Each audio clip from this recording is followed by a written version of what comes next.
Hello, discussions community. I got another update on the game today, and for the last couple of months, I wasn't making any new features. I was just fixing bugs and basically just fixing bugs and refactoring the code so that I can add more stuff to it without breaking everything else. So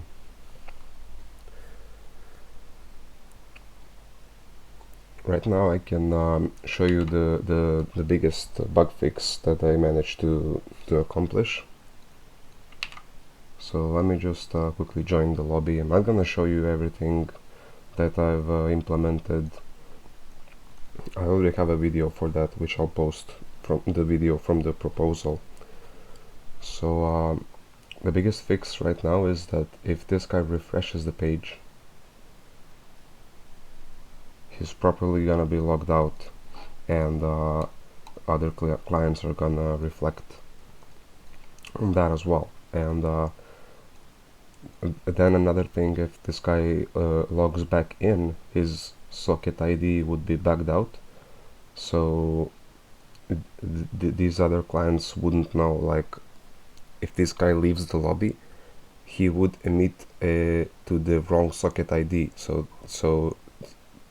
right now, if I leave this lobby, both of these clients are gonna be notified that the guy left the lobby. But before, since this socket ID was so buggy, this client would emit to a old socket ID which doesn't exist anymore. So this guy would be now able to start the game without a challenge, and like, you know, billions of bugs popped out. But I was finally able to fix that. And one more thing that I couldn't fix, and that's basically the last thing that's holding this client from being in a stable state, is if I log in with the same account that's already logged in.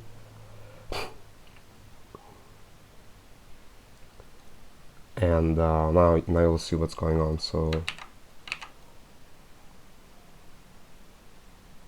now it's emitting to this client, since this client has upon logging in, it updated the socket ID in the database. So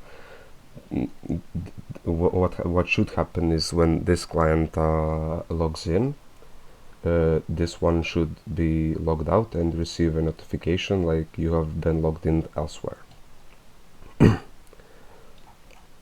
So yeah, that's pretty much the last thing that needs to be fixed. It's not really that big of a deal for now, but it's on the list to be fixed pretty soon.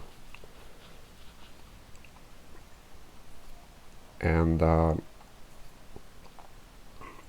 that's basically it for the bug fixes. Like, there are lots of other bug fixes. Like, before, you could add you could end up with a double friend in the friends list. If this guy added this guy as a friend, he sent him the request, but this guy was then able to send this guy the request, so they can both accept each other and end up with double friends. That's also in the other video with all the checks. So that's gonna be the job for the other developer, like my other friend who I brought in the project. He's mostly gonna be writing the tests, and if you use the app from the UI and you don't use the console to send the events yourself, you're probably not gonna run into any bugs now. But so since this lobby is full, like, from the UI, I cannot join it, and there's an error message for basically 30 different things right now, so that from the UI you cannot glitch the application. But let's say this guy is a host, and if somehow this guy manages to do something like this, create lobby, and then he creates some lobby like this. Of course, it's not gonna work, but there is a way to make it work. He's gonna create a new lobby despite him being already in one lobby, so when he starts the game, he's gonna start 2 games, and it's gonna glitch out the entire app. So that's gonna be the other developer's job. Mostly he's just gonna write his tests, and he's gonna like answer every request properly, so the app doesn't glitch out even if you use the console log to try to glitch it out. So, but if you just use the UI, there is hardly a chance that you're gonna be able to glitch it out. Maybe something slipped, I don't know. There's a lot of things happening in the background, but it's quite stable. So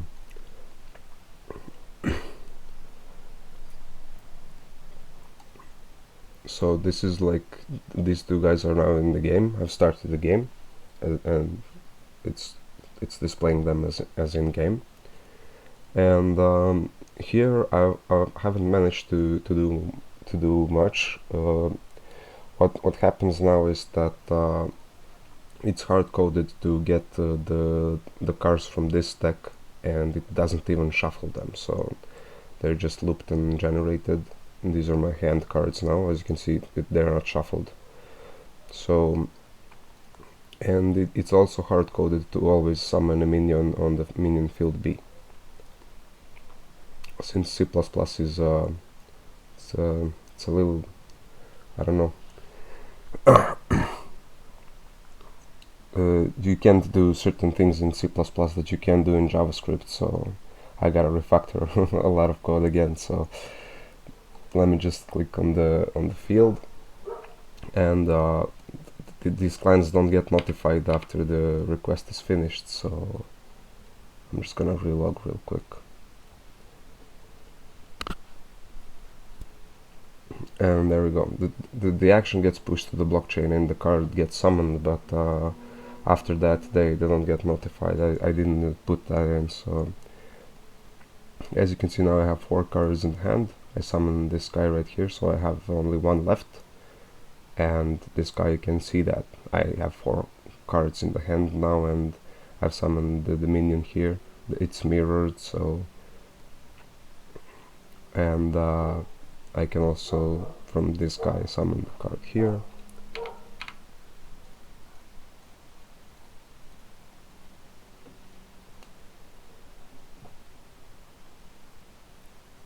And that's pretty much for the gameplay now. This is supposed to be a magic card, I believe.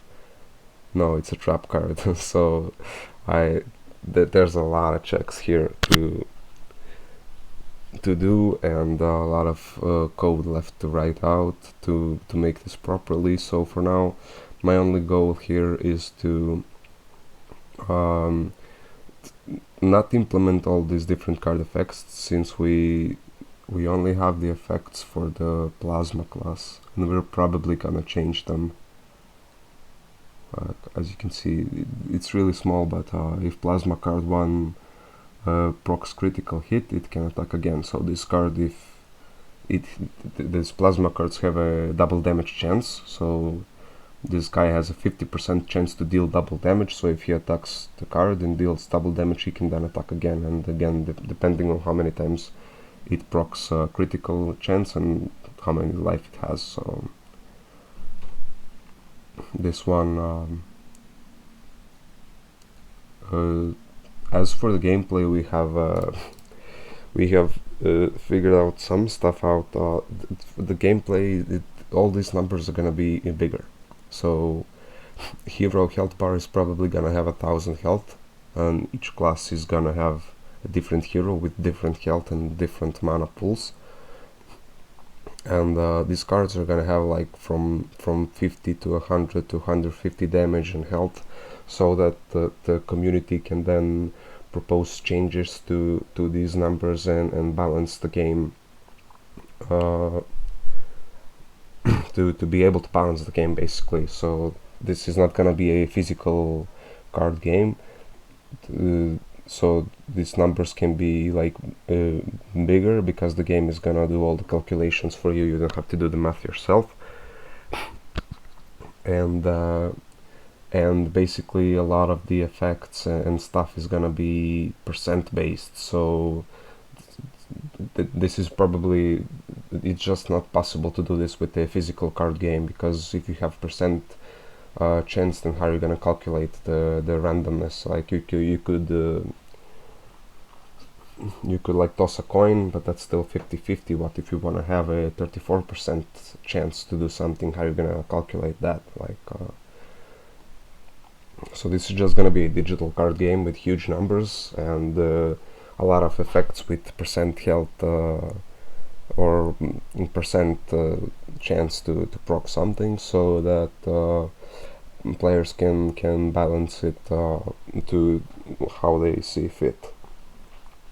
And the game is probably not gonna be a fast-paced game like Hearthstone. So lately I've also been playing lots of card games, and I played Hearthstone, Magic the Gathering, I played the Gwent, some Yu-Gi-Oh! And most of those games are fast-paced.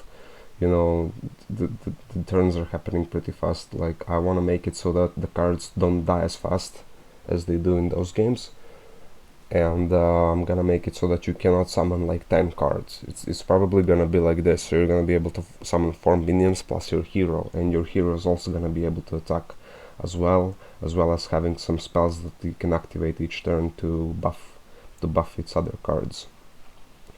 So it's gonna be more like a slow-paced gameplay. When you summon like 2 or 3 cards, you're going for some combo, like, but the other player can turn it around all in one turn, so you're gonna like have to, you know, calculate a little bit ahead, like what cards do you need for the combo and what you're waiting for to offload or to all in, and stuff like that. So, and one last thing is we are probably gonna make it so that any class can have any cards. So for example, if you're playing a liquid class, you're gonna be able to add plasma cards to the deck. So any card from all these 5 classes, solid, liquid, gas, plasma, and neutral, are gonna be able to go into any deck. But if your selected class is liquid, then a plasma card in that deck will be a minor card.